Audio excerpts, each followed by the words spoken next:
Shalom, Bapak Ibu Saudara. Kita teruskan studi kristalisasi kita. Masih surat 1 Petrus. Kali ini kita akan membahas tentang eskatologi. Artinya ini kita berbicara tentang hal-hal akhir, ya. Nah, tapi kita tidak bicara ini, kita harus ingat bahwa kita ini kan studi kristalisasi. Jadi kita berusaha untuk membatasi pemahaman atau pembahasan kita mengenai eskatologi ini, hal-hal akhir, di dalam kitab 1 Petrus ini saja. Karena di 2 Petrus juga ini Paulus bicara langit dan bumi yang baru. Ya, itu enggak kita bahas, ya. Kita bahas saja, batasin kepada surat 1 Petrus, ya. Tapi tentu kalau kita butuh bantuan, ya kita mengambil juga, ya, pemahaman-pemahaman dari kitab-kitab lain. Eskatologi ini kadang-kadang berbeda, ya, pemahaman-pemahaman, karena ada juga istilah ini kedatangan Tuhan kedua kali gitu, ya. Padahal istilah kedua kali itu tidak ada, ya. Bahwa kedatangan Tuhan itu sudah terjadi, ya. Ada 4 istilah Yunani itu, tapi kita nggak bahas, kita cuma pakai satu aja, bahas apokalipsis yang ada muncul di surat 1 Petrus, ya. Apokalipsis Tuhan Yesus Kristus, ya. Itu sudah terjadi, sedang terjadi, dan akan terjadi, ya. Nanti kita coba lihat dulu, kita ulang dulu sebentar yang mengenai 3 hal, ya. Ya, dia memakai istilah apokalipto, itu pembukaan atau pewahyuan, revelation, uncovering, ya. Jadi kalau ini kertas saya tutup begini tidak bisa diketahui, tapi kalau saya apokalipto, saya buka, ketahuan dia, ya. Jadi di dalam surat Petrus ada istilah apokalipto dan juga apokalipsis sebanyak 6 kali. Dan ini, ya, terkait dengan keselamatan, pasal 1 ayat 5 itu, terkait dengan Yesus Kristus, pasal 1 ayat 7, dan juga terkait dengan kemuliaan. Ya, ini ada pasal 1 ayat 11, ada pasal 5 ayat 1, ya, pasal 4 ayat 13. Nah, kita mau melihat dulu, ya, bahwa penampakan ini, apokalipto itu, tentunya keselamatan dulu kita ambil, ya. Keselamatan, ya. Coba dulu kita melihat, kita pernah bahas ini soal pertumbuhan ke dalam keselamatan. Coba dulu kita ulang dulu, karena sebelum kita nanti masuk kepada hal-hal akhir, karena pemahamannya nanti orang pikir nantilah, ya, kedatangan Tuhan yang nanti, penghakiman juga nanti. Padahal surat Petrus bilang sudah mulai sekarang penghakiman. Jadi coba dulu, ya, dibuang dulu konsep-konsep yang nanti itu dia masa akan datang, ya, jangan begitu, ya. Coba dulu kita lihat, ya, keselamatan pun itu bertumbuh, sudah terjadi, sedang terjadi, dan akan nanti ada di akhir, ya. Di akhirnya itu ada kita di apokalipto tentang keselamatan tuh. Coba lihat kita dulu pertumbuhan, ya. Istilahnya pertumbuhan dalam keselamatan ini, ya. Coba dulu kita lihat, ini sudah kita bahas, tapi coba dulu kita ulang lagi, karena ini mana dia? Ya, ini yang kedua, ya. Nah, ini adanya di pasal 2 ayat 2 nih, ya. Saya baca dulu, ya. Nah, ayat 2, dan jadilah sama seperti bayi yang baru lahir, yang selalu ingin akan air susu yang murni dan yang rohani, supaya olehnya kamu bertumbuh dan beroleh keselamatan. Ini terjemahnya kita tahu tidak tepat, ya. Harusnya bertumbuh dalam keselamatan, karena istilah dan di sini tidak ada. Ini ada, yang ada preposisi eis. Istilah Yunani eis itu preposisi, itu karena kata istilah di depan kata benda, atau yang bisa seperti menunjuk begitu, ya. Misalnya preposisi itu kepada, di dalam, ya, kayak begitu, ya. Terus ke dalam, ya, into, itu semuanya itu menunjukkan suatu titik yang mau dicapai itu.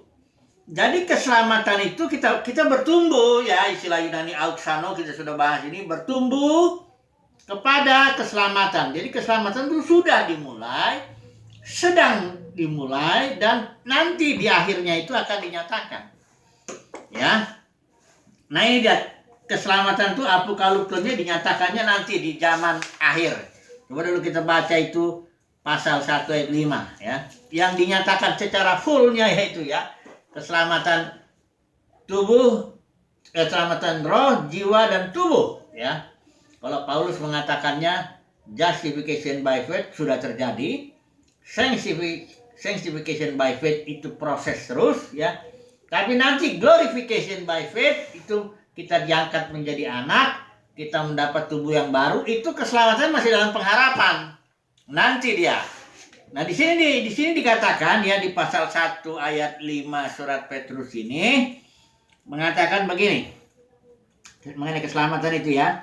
Yaitu kamu yang dipelihara dalam kekuatan Allah karena imanmu, sementara kamu menantikan keselamatan yang telah tersedia untuk dinyatakan pada zaman akhir, dinyatakan nanti, ya. Yang fullnya, tapi bukan berarti sekarang kita belum mengalami keselamatan, tidak. Begitu kita mengalami lahir baru, kita sudah mengalami keselamatan. Tapi kita tahu bahwa benih Kristus itu, benih firman itu kan butuh waktu bertumbuh. Jadi keselamatan itu sudah terjadi, sedang terjadi, dan nanti akan terjadi, dikatakan di sini pada zaman akhir, ya. Kemuliaan juga begitu, ya. Di sini ada kemuliaan itu sudah dinyatakan, sedang dinyatakan, dan nanti ujung-ujungnya akan dinyatakan. Coba dulu kita lihat lagi sekali lagi di sini, ya, mengenai kemuliaan, ya. Pasal 1 ayat 11, ya. Atau boleh dilihat pasal 5 ayat 1 juga ini, ya. Aku menasihatkan para penatua di antara kamu, aku sebagai teman penatua dan saksi penderitaan Kristus, yang juga akan mendapat bagian dalam kemuliaan yang akan dinyatakan kelak. Kemuliaan yang akan dinyatakan kelak nanti, ya. Tapi juga dikatakan di sini kalau misalnya kita mengalami penderitaan karena Kristus, perhatikan di sini nih, ya. Pasal 4 ayat 14. Berbahagialah kamu jika kamu dinista karena nama Kristus, sebab roh kemuliaan, yaitu roh Allah, ada padamu. Jadi sekarang kita sudah mengalami kemuliaan pada tingkat tertentu, dan kita bertumbuh dalam kemuliaan, from glory to glory, istilahnya begitu, from faith to faith, bertumbuh terus. Jadi dalam hal kemuliaan juga kita sudah mengalaminya saat ini, terus bertumbuh. Dan nanti pada akhirnya itu kita akan mengalami kemuliaan yang tak terperikan lah, ya.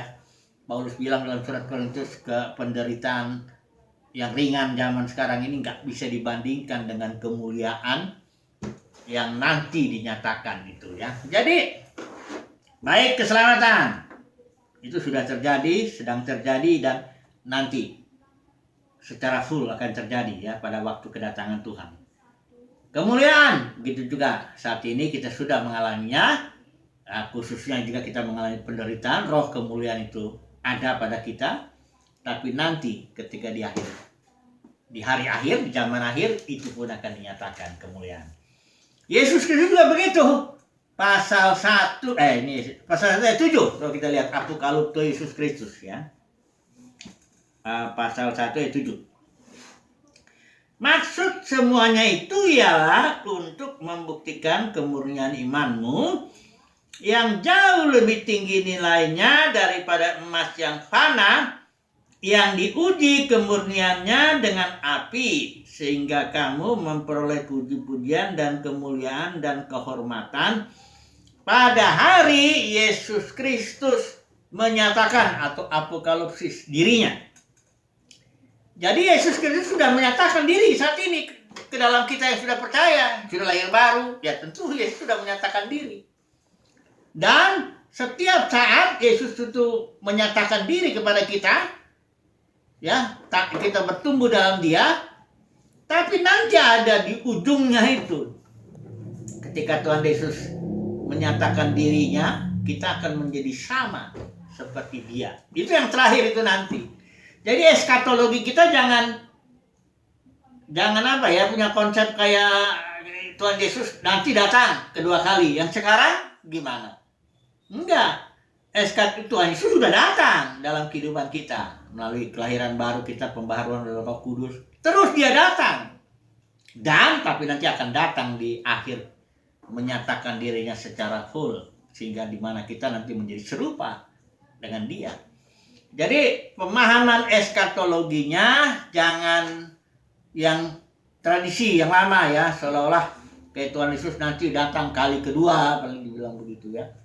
Seolah-olah Tuhan Yesus, padahal Tuhan Yesus datang tiap hari dalam hidup kita.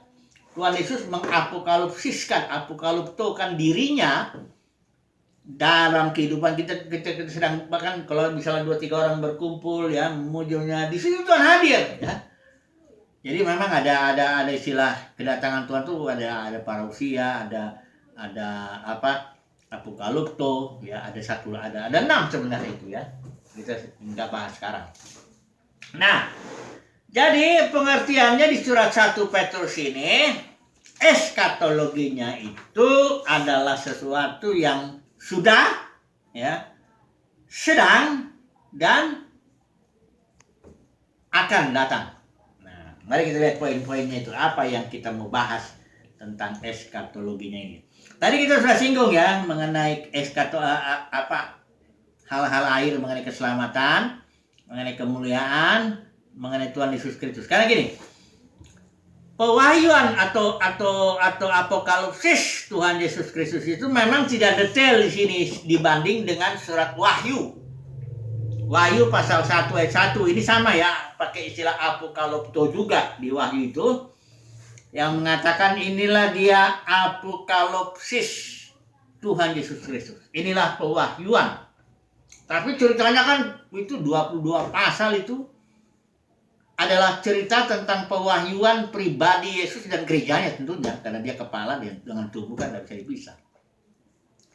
Dari halaman demi halaman hanya dengan bahasa simbol, sehingga tidak begitu, kadang-kadang detailnya pun kita rumit juga, nggak begitu, belum ada saya yakin orang bisa lengkap semua mengerti itu. Tapi surat Petrus juga mengatakan apokalipsis Yesus itu sudah, sedang, dan nanti di akhirnya itu ada. Soalnya secara khusus kita mau bicara penghakiman. Ini juga banyak orang mengertinya kan penghakiman itu nanti.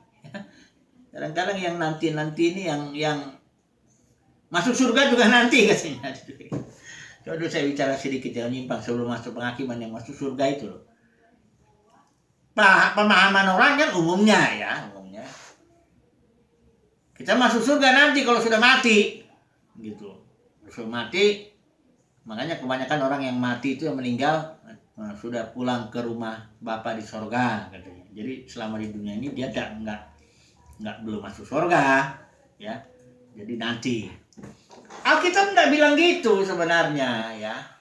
Alkitab bilang kerajaan sorga itu ada di dalam kamu ya. The kingdom of God is within you.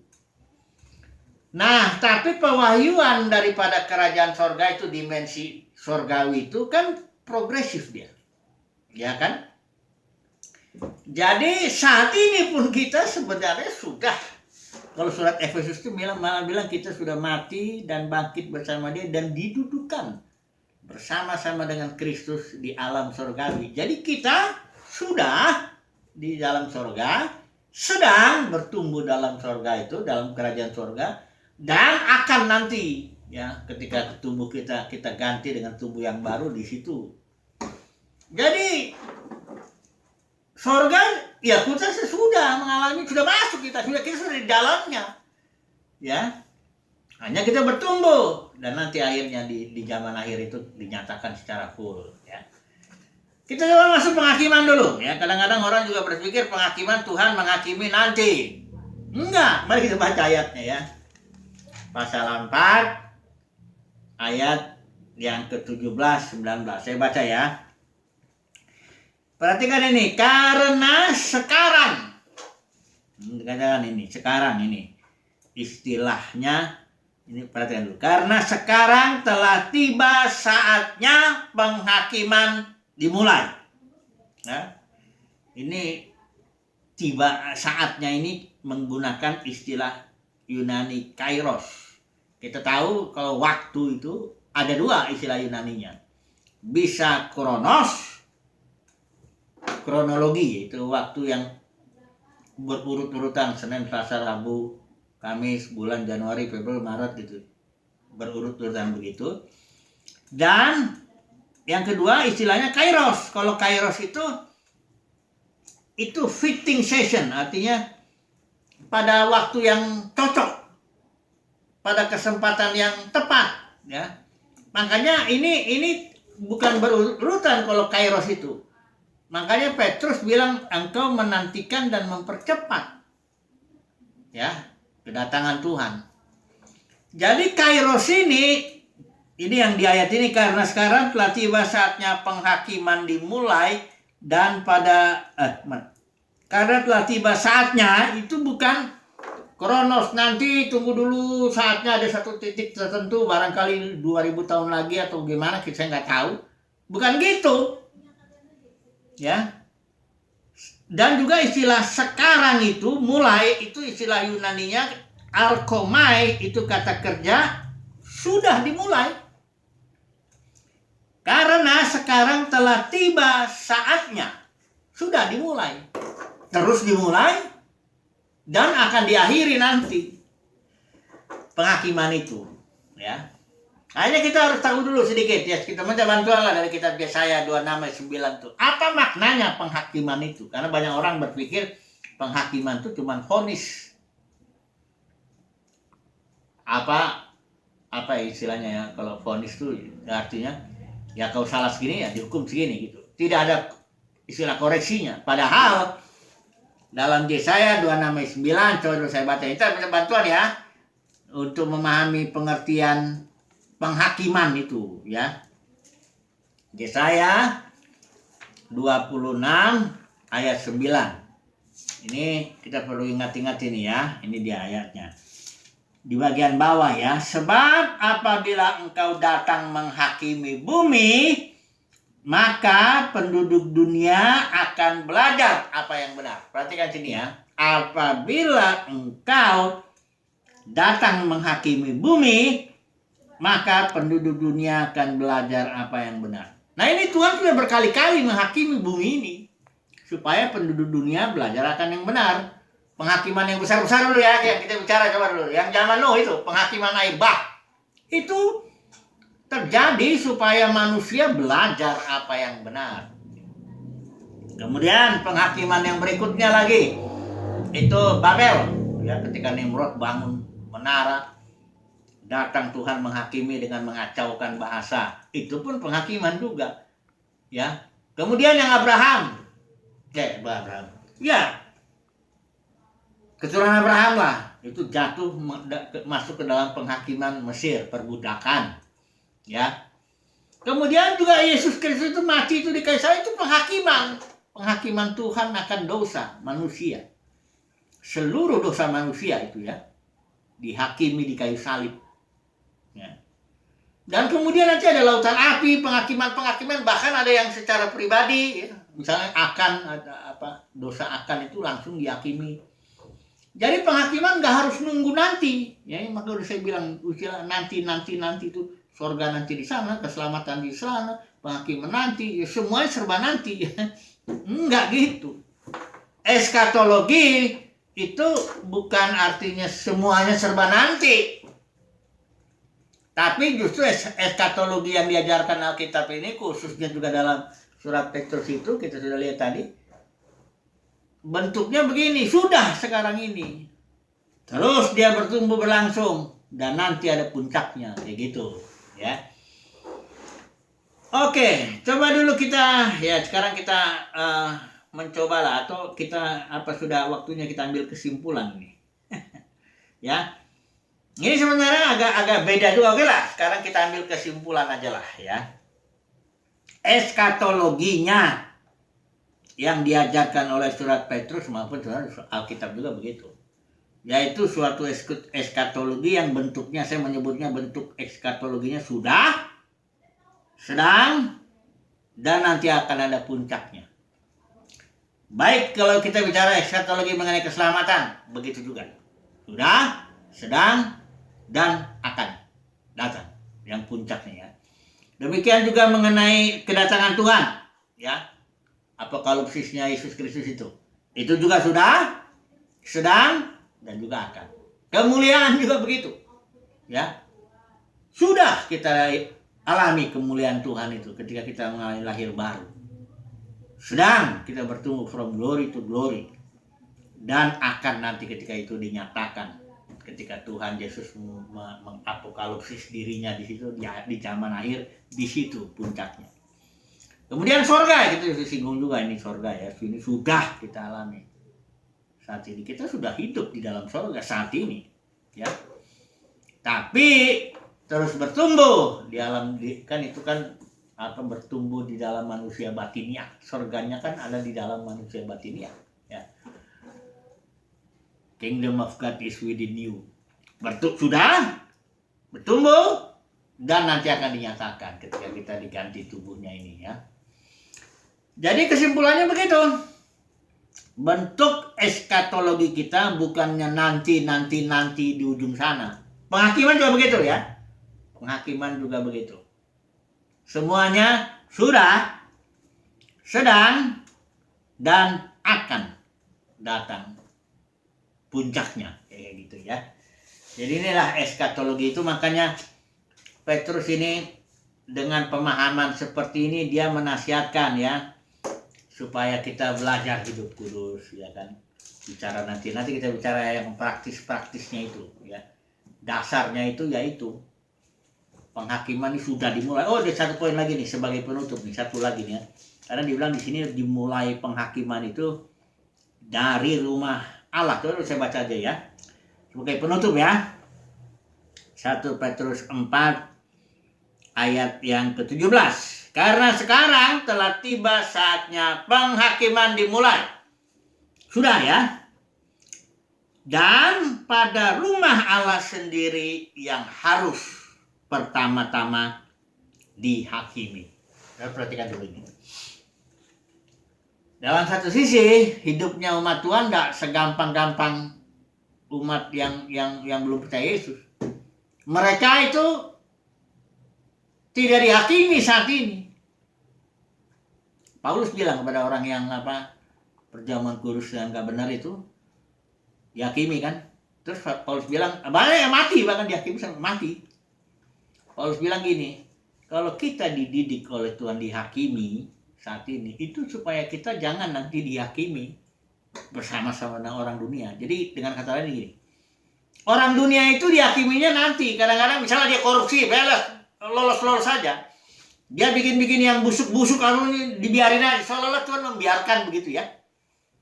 Ini juga salah satu pergumulan pemazmur itu. Kalau nggak salah Mazmur 73 atau 78 ya. Asaf itu ya. Dia menjaga diri, menjaga supaya hidup suci ya, agar jangan jatuh penghakiman atas dirinya. Tapi dia ngelihat ke orang dunia, kok enak-enak aja gitu ya. Orang dunia tuh enak-enak aja, dia bikin dosa, korupsi, apapun juga semuanya. Lancar-lancar aja hidupnya. Kayak nggak kena penghakiman Tuhan gitu loh. Ya. Sementara saya di sini hidup bertahan, hidup suci, begini. Tuh juga susah katanya. Tapi nanti katanya si Asam ini, nanti ketika aku masuk ke dalam alam surgawi itu, baru aku lihat bahwa sebenarnya Tuhan itu menaruh mereka di tempat-tempat yang licin, itu istilahnya. Artinya begini, penghakiman dimulai dari rumah Allah itu bukan suatu ancaman sebenarnya, tapi suatu berkat. Supaya kita dihakimi di dunia inilah, mumpung masih hidup. Ya, supaya jangan dihakimi bersama dengan orang dunia nanti. Kalau itu sudah susah, kesempatan sudah repot. Ya, jadi ini kabar baik bahwa penghakiman dimulai pada rumah Allah sendiri. Ya, Itu dia. Jadi puji Tuhan lah kalau saudara dan saya dihakimi saat ini oleh Tuhan, ya. Karena penghakiman itu tadi kan untuk kita mengenal kebenaran, ya. Penghakiman itu juga supaya kita jangan dihakimi nanti bersama orang-orang dunia. Oke, jadi saya rasa ini eskatologinya surat Petrus. Saya simpulkan gini, sudah, sedang, dan akan. Haleluya. Amin.